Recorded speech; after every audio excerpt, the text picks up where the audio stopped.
nombre es Miguel Ángel Cadenas, soy el actual obispo de Iquitos, en la Amazonía peruana, y nos acompaña nuestro hijo, que es también agustino. Somos españoles, llevamos 30 años aquí en la Amazonía. Estuvimos 20 años en el Marañón con el pueblo Pucama, y ahora llevamos ya 10 acá en la ciudad y 1 año y medio de obispo. Bueno, brevísimamente ya, inculturación es un término que surge sobre todo en África, por esos problemas de colonialismo.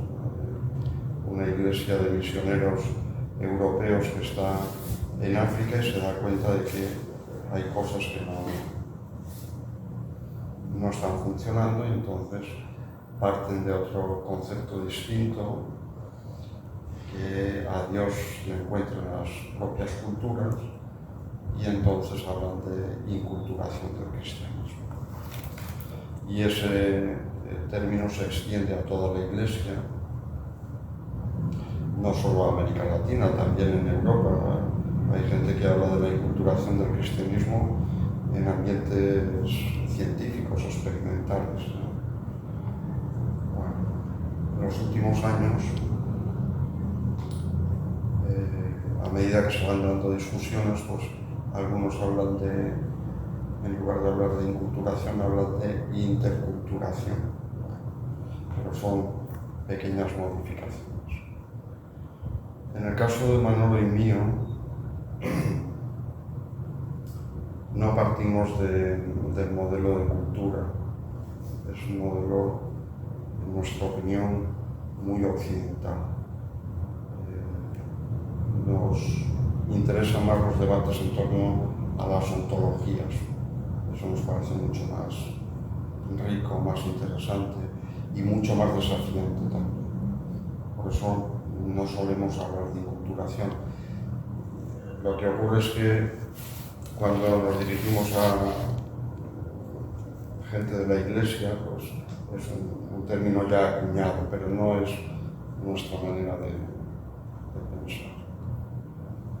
Entonces, cuando nos preguntan por inculturación, entendemos, comprendemos todo, pero nuestro punto de partida es otro.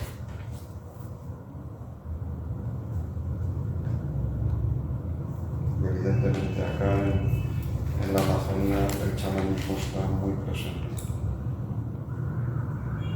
No es que esté muy presente, el chamanismo es la Amazonía. La Amazonía es plenamente chamánica, incluido acá en la ciudad de Iquitos. No solo por la cantidad de chamanes que hay, sino porque ha permeado la forma de vida de la gente, y utilizando un término que no me gusta, pero bueno, a veces hay que utilizarlo, pues, ha permeado las culturas, digamos. Las palabras ontologías, ¿qué designan? Pues estamos hablando del ser. No estamos hablando de una cualidad, sino que estamos hablando del ser. ¿Y ese ser es inmóvil? ¿Es No. estático? No, por supuesto. ¿O es un ser es existencial? Tampoco es esencial, no es el ser de No, Aristóteles. existencial. Bueno, tampoco. Claro, hay que entrar en esas cuestiones, pero es mucho más dinámico, y conocen seguramente el trabajo de Escolán. Él habla de las 4 ontologías. Bueno, podríamos simplificar mucho en esas 4 ontologías, y que no son compartimentos estancos, sino que, bueno, se compenetran unas con otras. O digamos que distintas personas interseccionan distintas realidades de esas ontologías. Justamente fue criticado por el uso de las 4 ontologías. Claro, porque la ontología, aunque no necesariamente, primeramente es un concepto que a lo mejor opone ontología a existencia, y por otra parte es un concepto que tiende a demarcar o a, digamos, contornear secciones de la realidad. No quiere decir que tenga razón yo en esto que estoy diciendo, sino que sobre todo un enfoque antropológico es complejo. Tengo que asumir que el que vive de otra manera o cree en otras cosas está como demarcado en el mundo real o surreal, y es una cosa, una reivindicación de... Bueno, no creo que sean compartimentos estancos unos de otros, sino que de hecho la gente pasa de una ontología a otra con toda naturalidad. No son... Descola dice que una persona puede manejarse en distintas ontologías, aunque no es algo que él elabora, pero los estudios que hay de Amazonía así indican. Y el pueblo bucano en concreto es paradigmático en eso. Cuando conversa con nosotros o con cualquier investigador de fuera, pues puede hablar de una ontología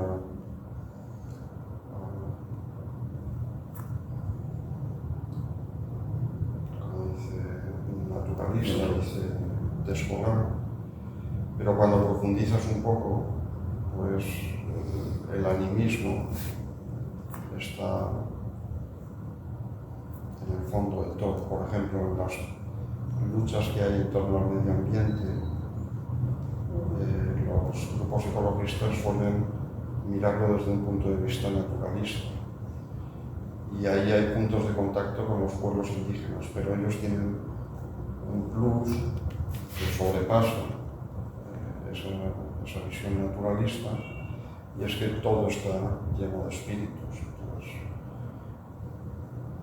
pasan de una ontología a otra con toda naturalidad. También en Europa, tampoco es todo el naturalismo tan férreo como una jaula de la que no puedes salir.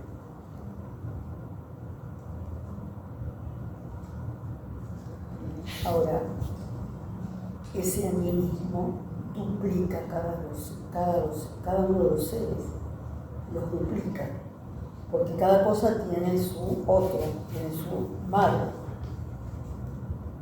Y entonces, ¿cómo aceptarlo si uno parte? Es para desafiarlo, como se llama, si uno parte de que no es, digamos, que la religión ideal no sería politeísta o panteísta. En realidad se acerca más a un panteísmo. Eso no entra en contradicción con los ejes fundamentales del cristianismo. Es una pregunta, ¿no? Yo no hablaría de panteísmo. Yo creo que el animismo no es un panteísmo. No creo que sea un panteísmo. Los teólogos católicos hablan de panenteísmo, que Dios está en todas las cosas. Pero bueno, no voy por ahí. Desde luego, estas realidades desafían al cristianismo, sobre todo un cristianismo en versión occidental. Pero también permiten leer la Biblia con ojos nuevos. Por ejemplo, si recuerdan, hay una escena en el Evangelio de Marcos donde Jesús está durmiendo, está en una barca con los discípulos, Jesús duerme, parece que viene una tormenta grande y los discípulos tienen miedo porque se van a hundir. Y Jesús increpa al viento y al mar, igual que increpa a una persona, o mejor dicho, el verbo griego que hay detrás es el mismo verbo que utiliza cuando expulsa al demonio. Y el demonio en la Biblia no es el mal genérico, sino que es una persona, o tiene características personales. Lo cual significa que en concreto en ese pasaje bíblico de la tempestad calmada, Jesús trata al viento y al mar como personas. Entonces, eso lo hemos aprendido aquí en la Amazonia. Viviendo con el pueblo cucano, nos ha permitido comprender que la lectura occidental de la Biblia, que es muy importante y es la nuestra, pero no es la única, y que desde otras culturas se pueden iluminar aspectos de la Biblia que quedan en la sombra en la lectura occidental, por ejemplo, esto. Y no es el único texto, podríamos explayarnos más.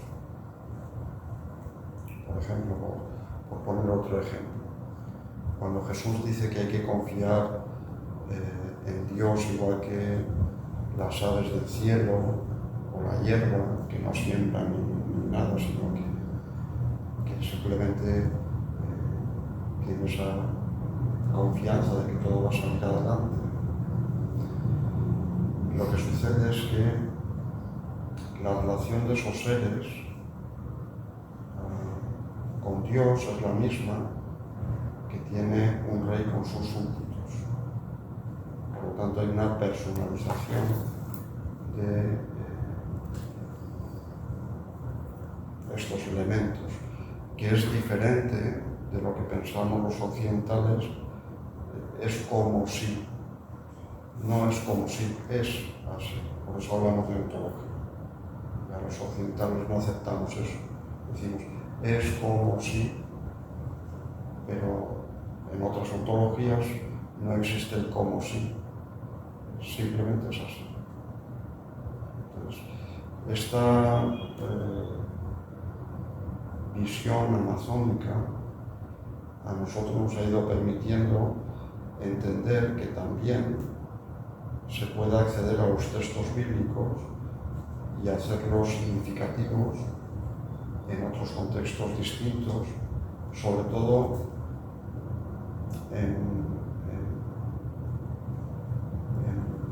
¿cómo decir?, elementos que permanecen oscuros para la visión occidental, que no sabemos qué hacer con ellos.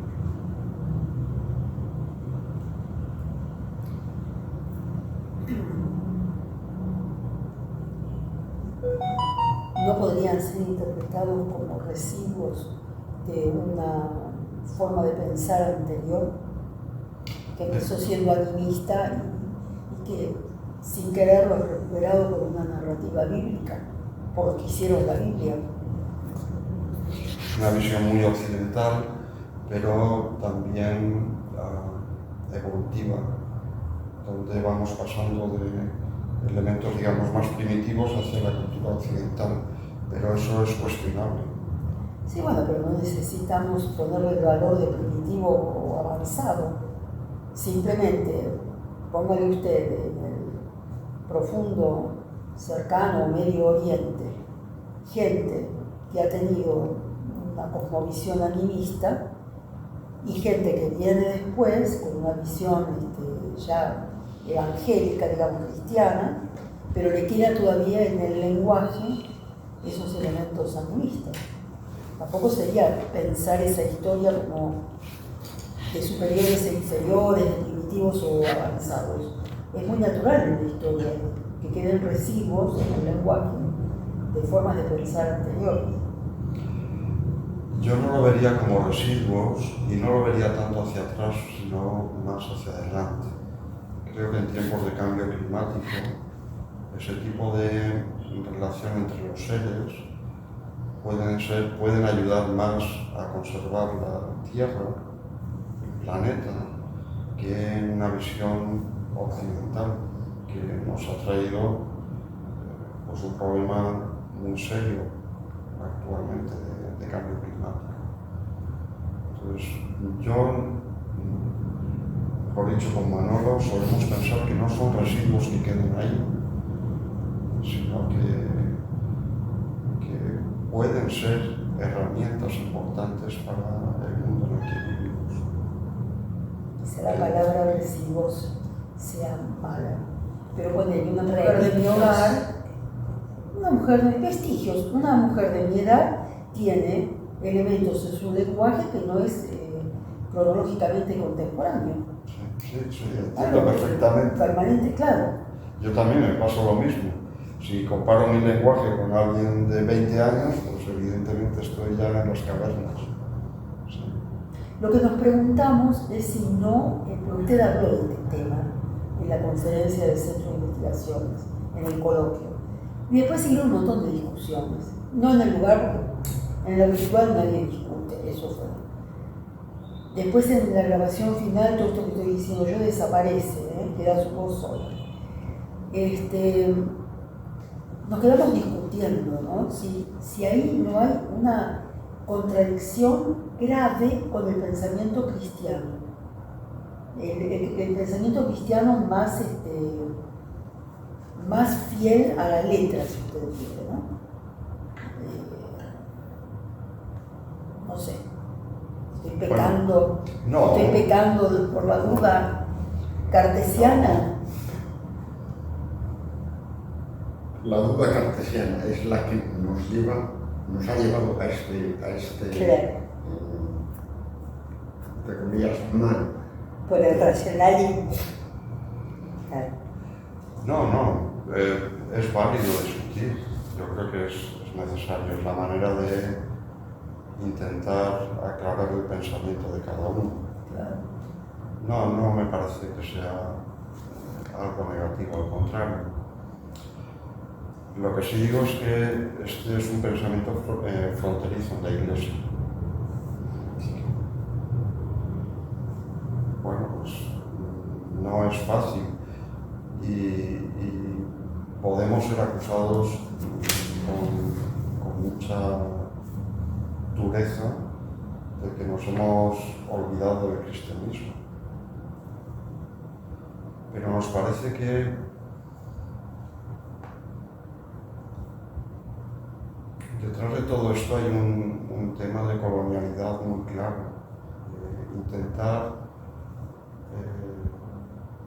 que los amazónicos también tengan la oportunidad de leer el cristianismo o de acercarse al cristianismo no solo con los ojos de Occidente, sino de una manera nueva.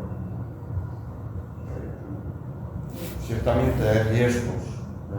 Nosotros somos conscientes de los riesgos que hay, pero creo que es preferible arriesgar a dejar pasar el tiempo. Segundo, el cristianismo no depende tanto de lo que nosotros digamos, sino de la recepción de la gente. Y eso es independiente de lo que yo pueda pensar. Lo que nos parece muy interesante es analizar cómo es recepcionado el cristianismo en Amazonia. Eso es lo que me parece relevante. Y esto es lo que nos ha llevado a que intentemos utilizar categorías diferentes a las nuestras para pensar también el cristianismo. Que insisto, esto no está exento de dificultades, ¿no? Pero que nos parece que es un camino que hay que recorrer. Y es más, como que dice el Papa, compañero, es preferible mancharse por hacer algo que quedarse parado. Es decir,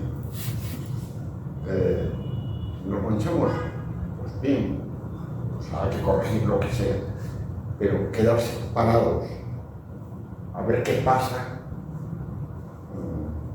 no es saludable, digamos.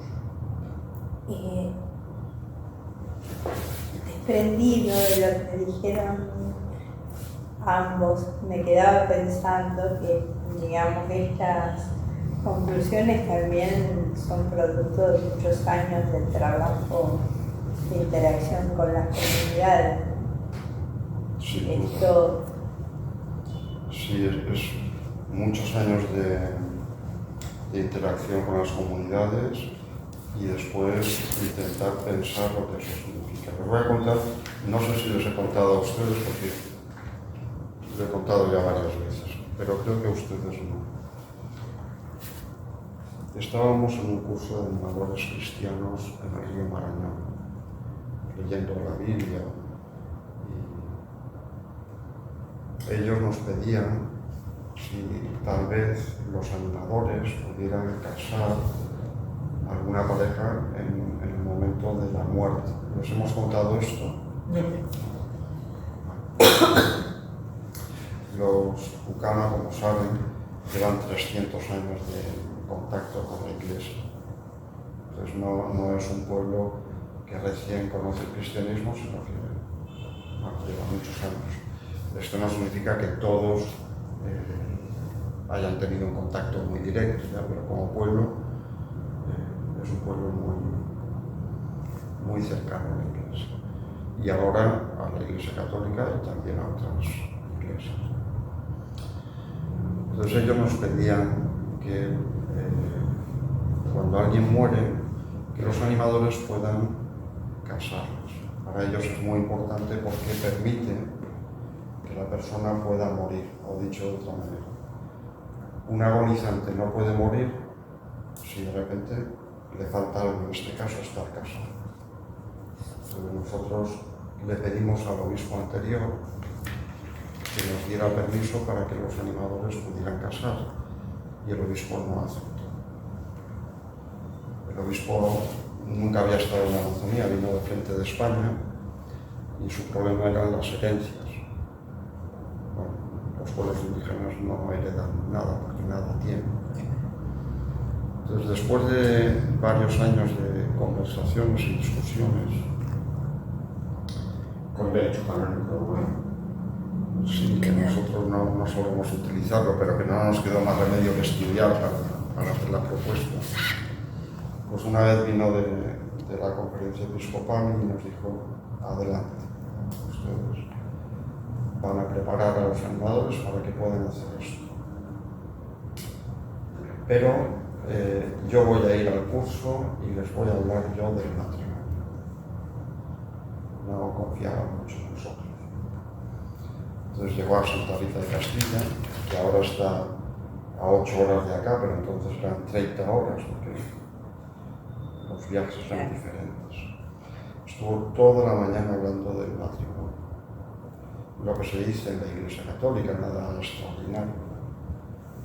Pero al finalizar, un animador se levanta y pregunta: por favor, una consulta.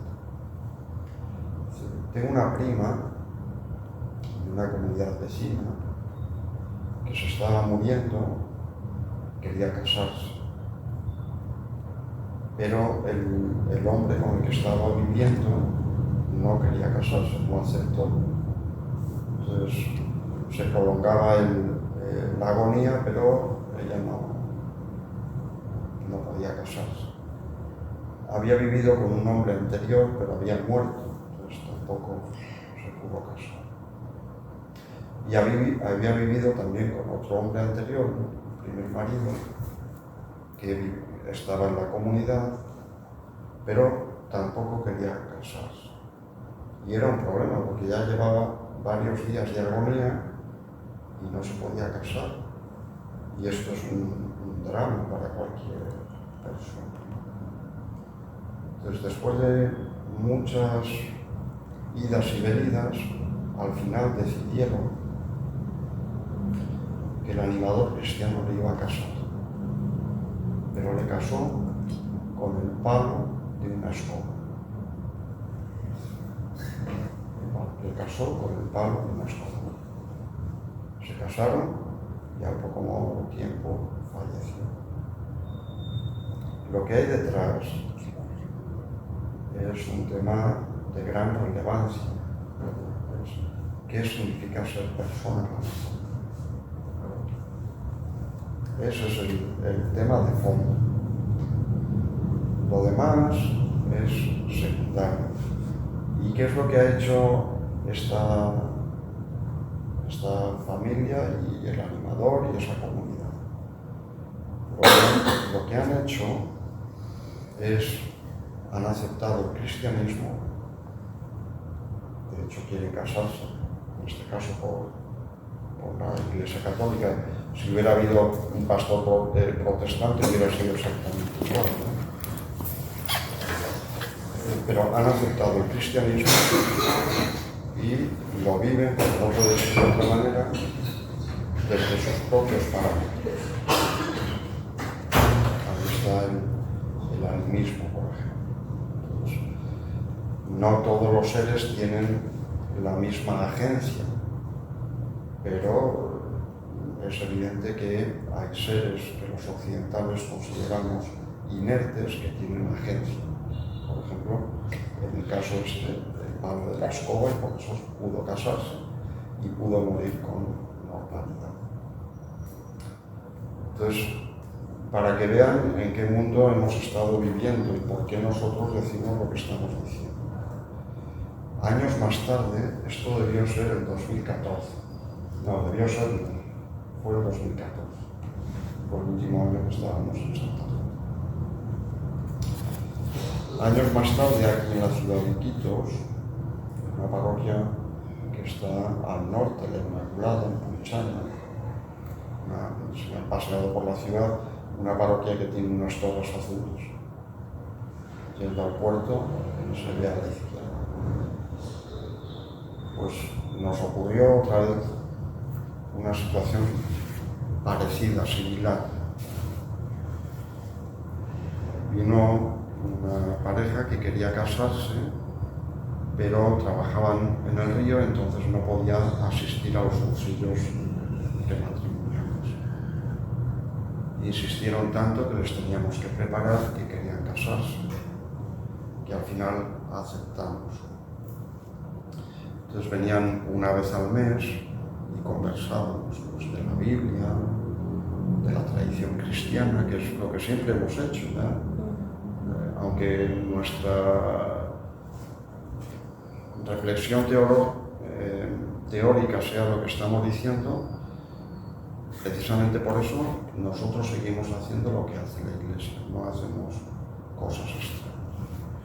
Y después de hablar de un pasaje bíblico, creo que ese día habíamos hablado del himno del amor que está en la primera carta a los Corintios, en el capítulo 13, y hablar con ellos un poco del amor y todas estas cosas, cómo lo vivían. La señora me dice, sin yo contarle nada, que quiere narrar una historia. Bueno, pues escuchamos. Y ella me cuenta, no estaba Manolo en ese momento, me cuenta que su mamá vivía en la boca del río Tigre. Pues le había sucedido que había una viejita que se estaba muriendo y no podía morirse porque no tenía marido, pero que quería casarse. Entonces hicieron exactamente lo mismo. Le pusieron un sungo. El sungo es el centro del palo, el corazón del árbol, que es duro, el que utilizan para sostener la casa. Le pusieron acá, se casó, tranquilamente después ella murió. Esto no puedo comprobar si es cierto. Yo no le había contado nada. Lo que indica esto, este segundo ejemplo, es que culturalmente es posible. Y el primer ejemplo, estábamos delante, escuchándolo, con el obispo y los animadores. Lo cual significa, el segundo ejemplo corrobora que esto no es una práctica estrambótica, ¿no? Sino que es culturalmente posible. Evidentemente, no todos los días sucede esto, ¿ya? Son cosas extraordinarias, pero dentro de un contexto que es viable. Por eso a nosotros nos interesa mucho no solo lo que hace y predica la Iglesia, que eso lo hacemos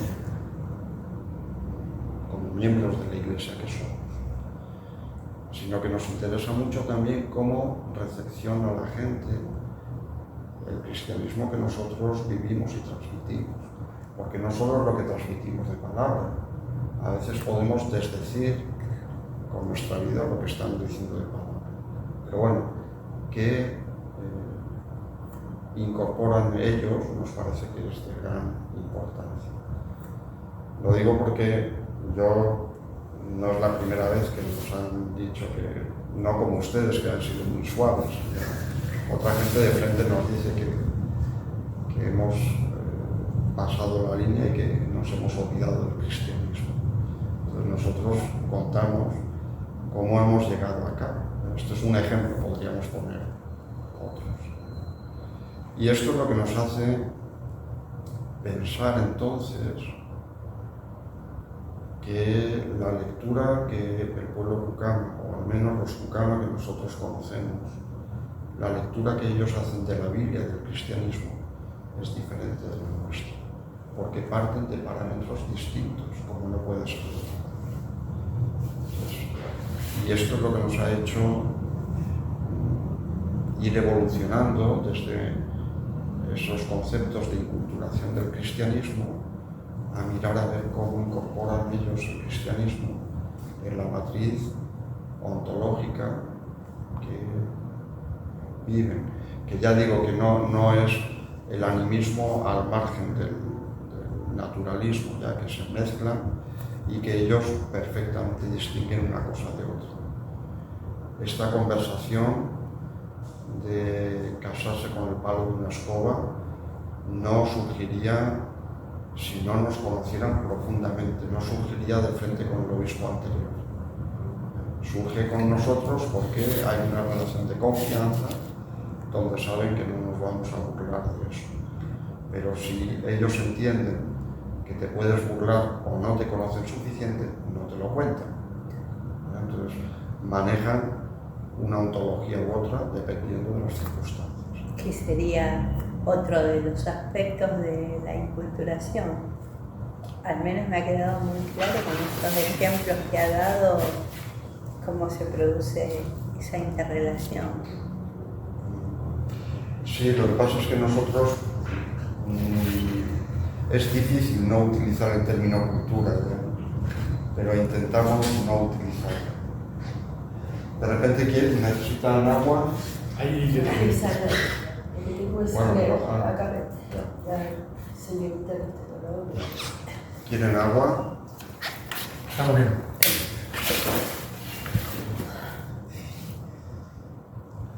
Coincide con por un los tinajes.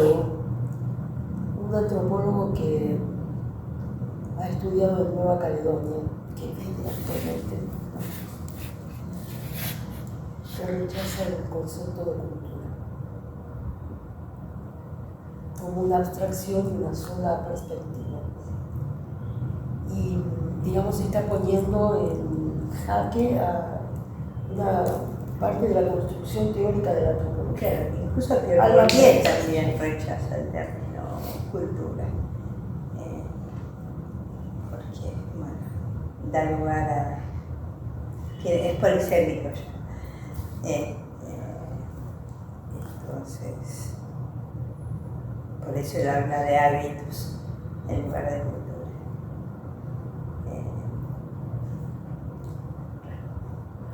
Es un reduccionismo biológico en realidad. Es problemático, todo es problemático. Para los antropólogos todo es problemático. Viven de los problemas, pero es necesario problematizar. Y además problematizar, exacto. Es que es necesario problematizar, porque si no es todo en blanco y negro y no, las cosas no son blanco y negro. Bueno, después de mi lapsus, estoy tan emocionada que me ahogo. Una pregunta fatal. ¿No están influenciados por Levinas?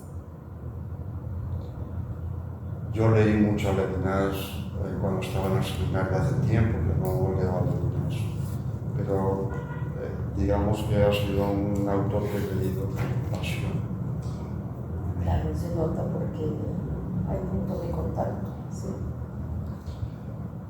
Pero yo creo que estas cosas que hablamos, Levinas lo he leído con pasión, ¿no? Y entiendo todo lo que dice del otro. Pero esto es más la antropología amazónica que nos ha ido llevando por otros derroteros.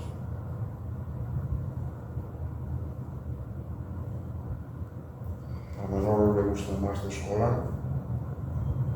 Yo leí más a Viveiros de Castro y ambos estamos muy influenciados por Marisol de la Cadena, que es una antropóloga peruana, Sí, Davis.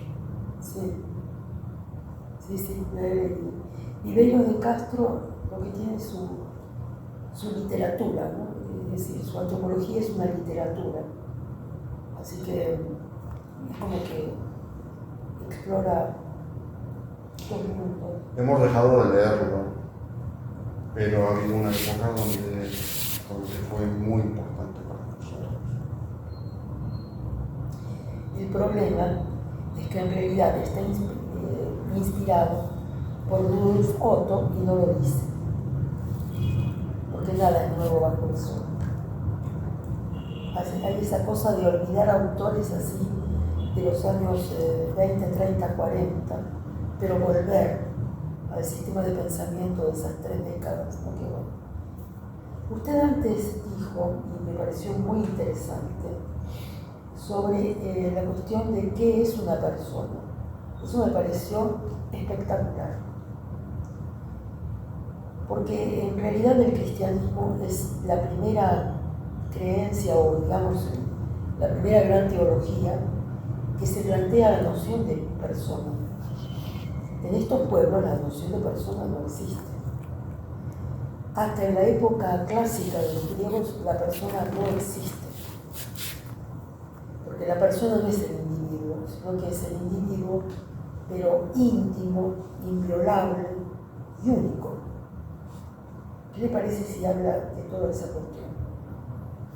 Porque en realidad hasta, qué sé yo, no se aplica la pena de muerte porque a una persona no le puedes aplicar la pena de muerte, por más horrendo que haya sido su crimen. Estas son cuestiones muy difíciles, ya, no es fácil. Nosotros tampoco somos teóricos. Nos hubiera encantado dedicarnos a eso, pero no ha sido nuestra tarea. Desde luego el concepto de persona tiene mucho que ver con Grecia y con Grecia-Roma y con el cristianismo. Pero el concepto de persona fuera de Occidente es diferente. En la Amazonía, sin duda. El ejemplo que he puesto del palo de una escoba, pues habla precisamente de que ese concepto de persona pues falla, es distinto. El término agencia yo creo que también tiene algunas dificultades, pero por lo menos permite ampliar ese concepto de persona a otros seres que funcionan o que hacen cosas por lo menos como una persona. Esto también es problemático como una persona porque para la gente es persona. Yo creo que este es uno de los puntos más difíciles en la Amazonía en relación con el cristianismo y más nucleares. Sí, y fíjese que en el caso de Occidente, la extensión del concepto, claro que es persona jurídica. Hoy usted no puede maltratar a un animal, abandonar un animal o matar un animal. Especialmente los animales más complejos, ¿no? Porque está penado por la ley. Ya prácticamente en todos los países lo han legalizado, digamos, lo han instituido como ley. Es un nuevo marco legal. Claro que,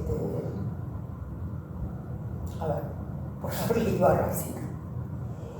En el caso de la persona animal sería por la caridad, por aplicar la caridad. Es decir, no debo matar un animal porque tengo que abarcarlo con la caridad. No está mal, está bien. No entiendo lo que me quieres decir. Claro, por ejemplo, tengo un perro, no puedo maltratar al perro, me denuncian y la verdad que tengo pena legal, incluso puedo ir preso. Entonces, la cuestión de la persona no es ya solamente el individuo dotado de esa intimidad consciente, por ejemplo, sino que es más abarcadora. Ahora, ¿qué es lo que la hace abarcadora? Sería la caridad para la iglesia. Para los, no sé, los que no son cristianos, les puede parecer una barbaridad o aceptar el nuevo derecho diciendo, bueno, es lógico, son animales parecidos a nosotros. No aplicaría un concepto teológico, ¿no? Como la caridad o la piedad. No me atrevo a decir cómo son las cosas. Me da la sensación de que en los ordenamientos jurídicos actuales se está utilizando otro concepto de persona ya diferente del cristianismo. ¿Por qué ocurre eso? No sabría decir. Pero en la Amazonía es otra cosa distinta.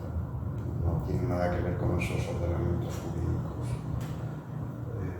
Aquí, por poner casos muy gráficos, donde vivíamos en Santa Rita de Castilla, que es inundable, pues todos los años, cuando viene la creciente, las serpientes tratan de buscar algún sitio donde resguardarse, pueden subir a las casas, de hecho suben. Y claro, yo cuando había alguna serpiente la mataba cerciorándome muy fehacientemente de que estaba muerta, es decir, la destrozaba la cabeza, no quedaba nada. Eso aquí no se hace. Se mata a una serpiente porque bueno, si no te puede morder o picar, pero una vez que certifican que está muerto, no destrozan la cabeza como yo lo hago. Porque es otro concepto distinto. Por poner otro ejemplo de agencia o de persona extendida. Esto lo puede contar Manolo en Santa Isabel de Imbaturgo con los niños en la capilla. En una comunidad ahí en el Marañón, con niños zucanos, en la comunidad zucana. Bueno, estábamos en novela. Los mayores nos fuimos a comer y los chavalines estaban donde se alzaba. Y de repente vienen los chavales corriendo, Los niños, los Sí. vecinos. sí. Vienen corriendo, te están moviendo las figuras del Belén. Esta era por Navidad. Entonces fuimos todos a ver cómo eran las figuras que se movían y que una y otra y tal. Y una persona me preguntó, ¿y esto por qué es, padre? Digo, pues no lo sé. Es decir, daban por supuesto, es que no les cabía en la cabeza que los niños mentían. Y es que no mentían. Es decir, los niños vieron como unas figuras se movían.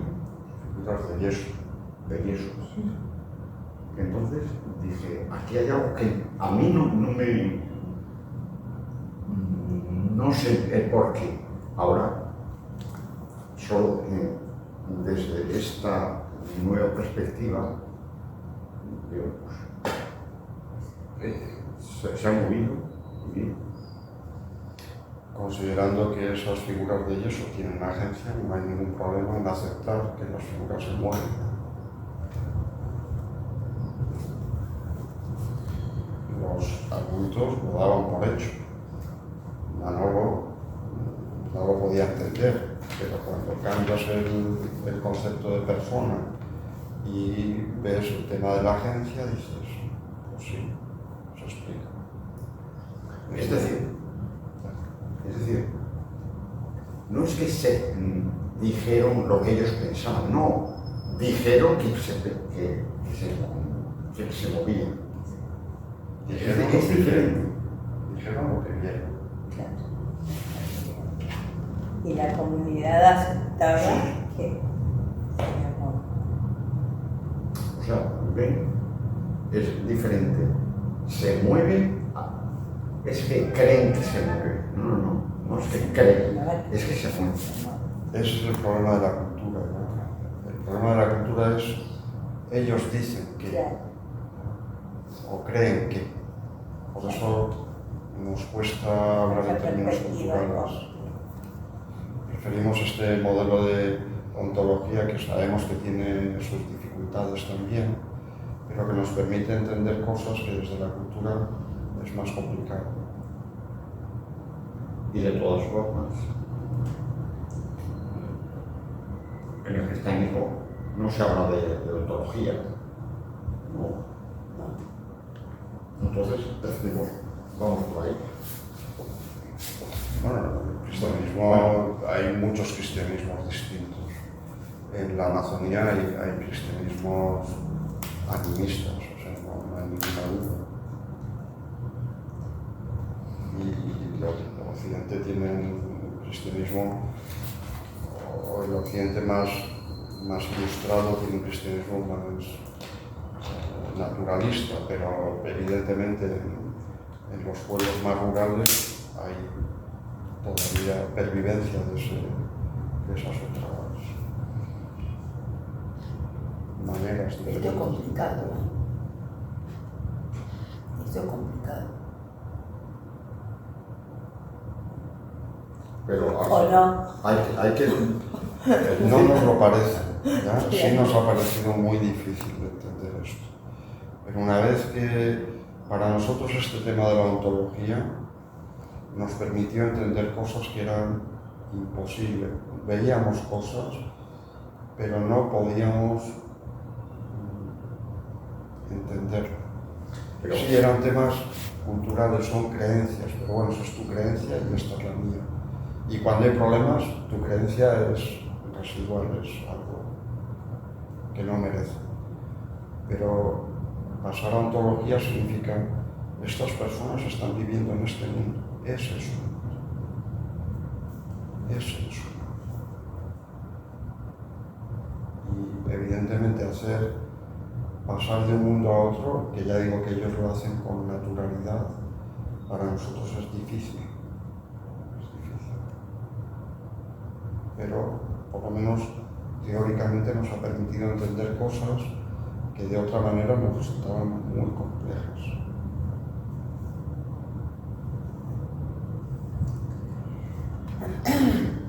¿Cómo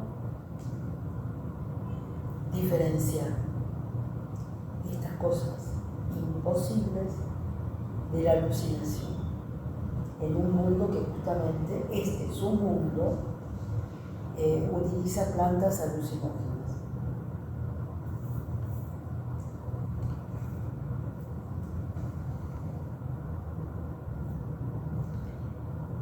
Hablar de plantas alucinógenas ya es utilizar una categoría occidental. Para ellos son plantas que les permiten ver el mundo en el que están. Y no necesariamente utilizan plantas alucinógenas, que también las utilizan. No solo ayahuasca, toé y otro tipo de plantas. Y eso lo que hace es configurar la realidad de una forma determinada. Pero ellos no lo conciben como algo alucinógeno, como pensamos nosotros desde una ontología naturalista o desde Occidente. forma parte de la vida. Pero no solo es cuestión de plantas. Aquí es muy fácil escuchar una persona que le dice que Dios le ha hablado, o que la Virgen o el Santo o no sé quién le ha dicho tal cosa y que lo ha visto.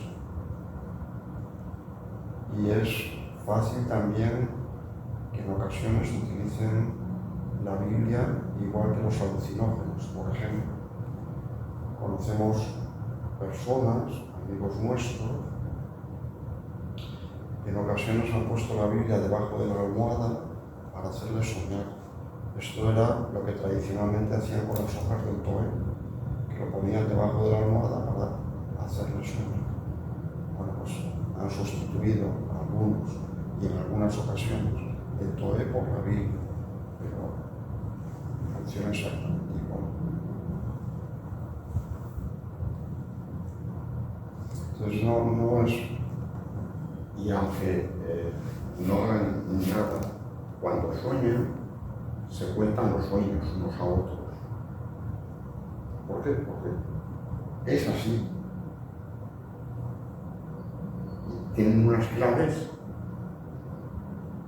diferentes las nuestras. Pero bueno, Los sueños son revelación, no es simplemente como pensamos los occidentales, que bueno, pues no sé ustedes, yo casi nunca me acuerdo de los sueños. Yo me acuerdo casi. Hay que evocarlos a la mañana apenas uno se despierta. Aquí sí. Yo es que como no me acuerdo, no puedo contarlos. Pero aquí en Amazonas conocemos gente, de repente, motocaristas en la ciudad, que han soñado, no recuerdo ahora, determinadas cosas y no han sabido con el motocarro a trabajar, porque lo que habían soñado estaban diciendo que iban a tener un peligro muy grande. Y eso es tremendamente importante porque aquí, si no trabajas un día, no comes. Pero un sueño, en un momento determinado, puede hacer que una persona ese día no trabaje. Claro, no es que no trabaje 15 días, porque si no se muere. Pero no trabajar un día en Iquitos es real. Pues conocemos gente que después de haber soñado deciden no salir a trabajar. Otro por ejemplo, la niña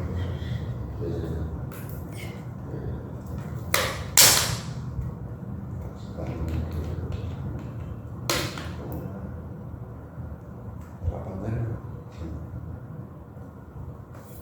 Saben que la pandemia en Iquitos fue tremendamente dura. Nosotros vivíamos allá al otro lado de la ciudad, pero esto nos lo contó el padre Miguel Fuertes. Bueno, una niña de Tarapoto, esto es la radio, ¿no? Una niña de Tarapoto de 10 años en una iglesia evangélica dijo que, no recuerdo, un día determinado, que no saliera nadie a la calle porque ya llegaba el fin. Y esa noticia se disparó por muchos sitios, en Iquitos tuvo un gran impacto. El padre Miguel, que era párroco acá en la matriz, como ahora, pues veía todos los días pues, colas inmensas de gente para el banco. Ese día no había nadie, porque la niña había dicho que no se debía salir de casa y la gente no salió de casa.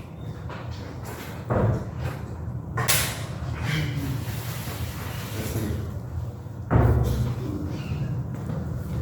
incluso la ciudad de Iquitos, que normalmente la solemos pensar desde una ontología naturalista,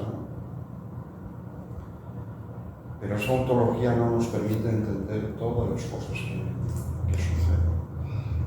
Porque la gente en determinadas ocasiones se maneja con otros parámetros.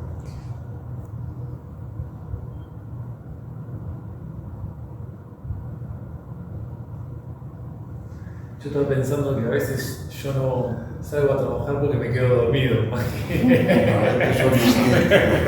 Eso es distinto. Para relajarme. Claro, pero es verdad. Pero no se te ocurriría decir en la universidad o en tu lugar de trabajo, ayer no vine a trabajar porque es que soñé que una serpiente y no sé qué, y eso era un peligro, entonces decidí quedarme en casa. Eso no lo dirás. Totalmente. Podrás decir, me dormí, y la gente se burla de ti, pero bueno, ya pues se durmió, no pasa nada. Totalmente. Es entendible. Sí.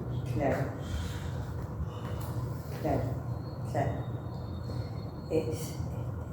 Bueno, es toda una, no sé si decir, determinación me parece una palabra demasiado abrupta, pero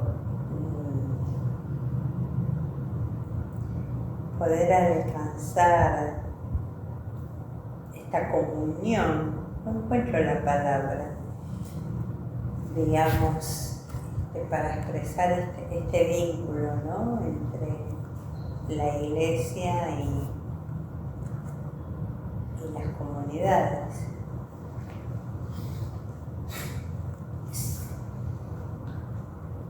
A ver,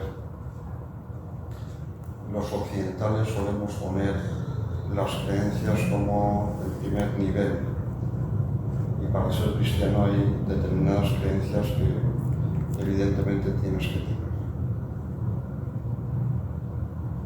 Pero no todos están de acuerdo en que son así las cosas, y desde luego no han sido siempre así en la Biblia.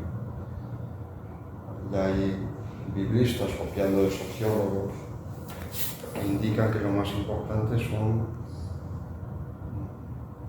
las experiencias de vida.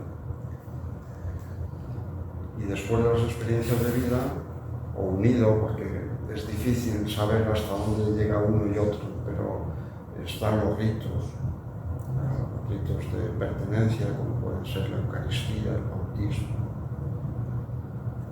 Y después viene la ética, que también está muy unida, dependiendo de eso, pues la ética está muy cercana. Y al final, aunque va todo muy unido, pero al final están las creencias. Entonces, si partimos de las creencias como el primer elemento, el choque es brutal.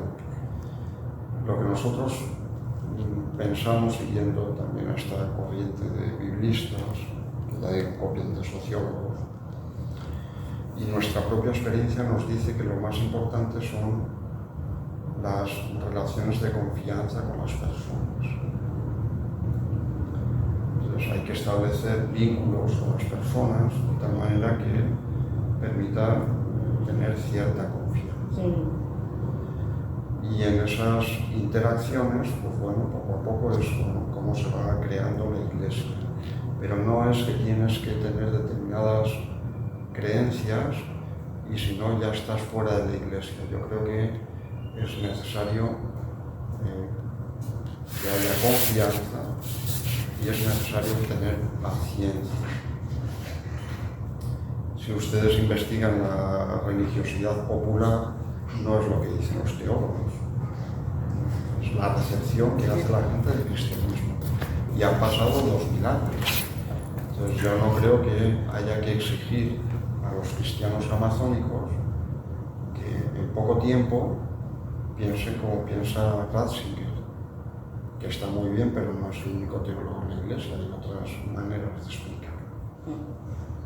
Entonces, todo esto es cuestionable, ¿ya? No es que lo que nosotros decimos es así, es cuestionable, pero es el modelo que nosotros utilizamos. Y nos parece que es muy importante establecer esos lazos de confianza que permitan que la gente pues, vaya adquiriendo una experiencia de vida cristiana, una experiencia de Jesús, que les permita vivir con alegría y también con satisfacción. Y bueno, pues poco a poco ahí tiene que ver también los ritos, tiene que ver la ética, tiene que ver las creencias, pero digamos que no es lo primero que uno se encuentra. Es decir, uno no se hace cristiano porque cree en la Trinidad. Uno se hace cristiano porque ve a determinados grupos cristianos que dicen, pues me parece que su estilo de vida es interesante. Se acerca a ellos y se les va convenciendo, pues poco a poco adquiere el marco doctrinal de esos grupos cristianos, en el caso de que le convenzan. Pero lo más importante no es el marco doctrinal, sino que es esos vínculos que son los que hacen que la vida de las personas sean significativas. Y después, sin duda alguna, la teología tiene mucho que ver en eso. Hay que reflexionar sobre esa vida cristiana, eso es la teología. No podemos entrar con teología, sino que hay que compartir la vida, como decía Pablo con sus comunidades, y después, en el caso de Pablo, pues aceptaba elementos del judaísmo, otros lo rechazaban, y aceptaba elementos griegos y otros lo rechazaban. Era una negociación, no solo lo que dice Pablo, sino esas comunidades pues van evolucionando también poco a poco.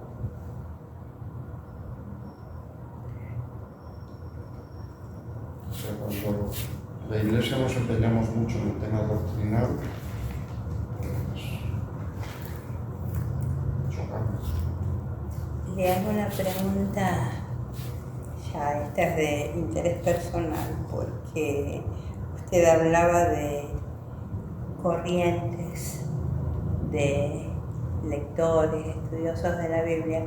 Tengo un hijo, ya claro, no es practicante, pero es muy lector asiduo de tanta Biblia, aparezca o busca. Y realmente me imagino que sería de mucho interés para él. Probablemente lo que yo le pregunte ya lo conozca. No sabía de esta existencia de corrientes de interpretación. Oh, sí, muchas, claro. Bueno, ustedes son antropólogos, alguien que mira desde fuera dice toda la antropología es igual. No, Alguien que mira desde dentro dice, pues en la teología es exactamente igual. De repente en matemáticas o en física cuántica, pues igual es más fácil de limitar, pero en todo lo que son ciencias humanas o ciencias sociales. Pues... quiero decir, para ser más preciso, me imagino que ha existido a lo largo de la historia momentos donde estas interpretaciones se han proliferado, se han abusado. Sí, de todo, claro. O sea, con la Biblia se puede justificar todo, por eso hay que tener cuidado. Ha habido gente que ha justificado los regímenes dictatoriales porque la autoridad viene de Dios, lo dice la carta a los romanos, San Pablo. Pero no se preguntan por qué dice eso. Lo que dice San Pablo es, bueno, vamos a no molestar demasiado a la autoridad para que no nos maten, para que podamos seguir viviendo. Pero después hay otros textos como el Apocalipsis que tienen una visceralidad contra el poder diferente. Entonces, la Biblia hay para todo. Y por eso es importante también pues, la teología que uno termine aceptando, justificar porque uno acepta esa corriente, igual que en la antropología. Uno ve muchas corrientes, al final decide que una o varias de ellas son las que le parecen más interesantes y trata de justificar por qué.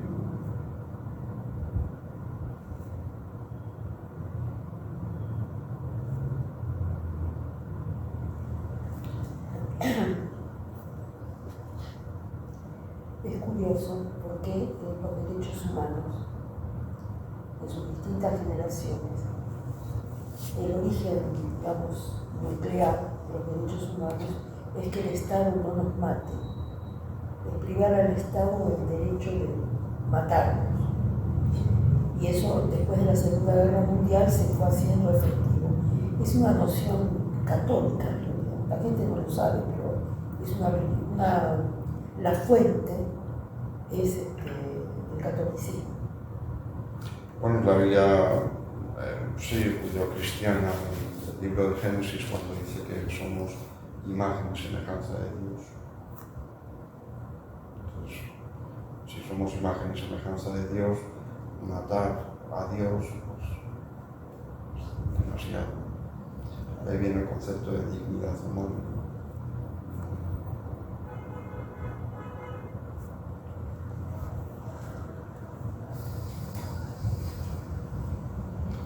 No sé si era lo que venían buscando, de repente les hemos llevado por lo que era un instinto.